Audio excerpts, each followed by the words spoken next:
Just hours ago, the FBI announcing it's recovered half of the $4.4 million in Bitcoin and went to cyber attackers paid by Colonial Pipeline.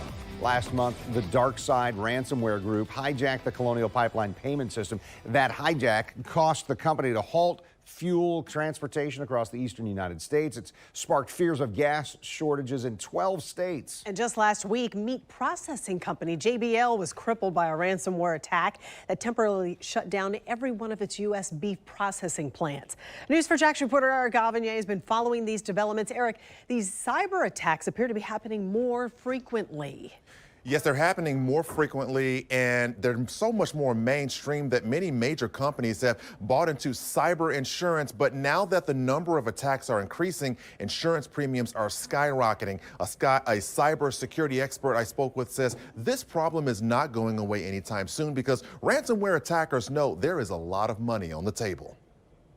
Cybersecurity expert Chris Hammer says ransomware attacks are a very low-effort crime for a cyber criminal because the attacker does not physically have to be in the building of a business to cripple that business. They will buy a list of computers and networks that have been compromised by some other group.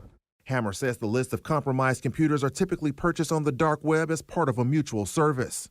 They actually buy the hacks, they buy server time, they buy support for their ransomware efforts, and they pay a percentage of their profits and they pay a percentage of a monthly fee. It's just a service. It's an underground economy. But the attackers have one major problem. They can't physically go to a location and collect their ransom and avoid capture. This is where the cryptocurrencies come in. The anonymity of cryptocurrencies and the ability to transit international borders makes it infinitely more viable for these groups who purchase these services to get paid, and that's all they're in it for.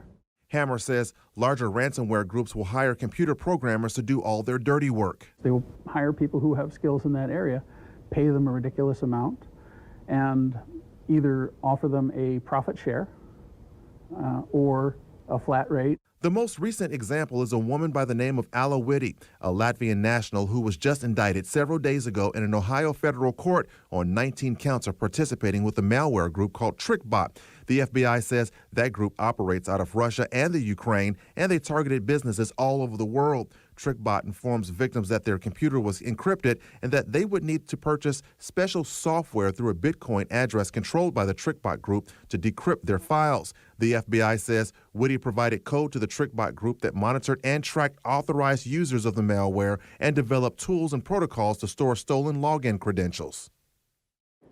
Now, to give you an idea of how serious this has become, the Department of Justice is now treating ransomware complaints as cases of terrorism. Reporting live in the newsroom, Eric Avanier, Channel 4, the local station.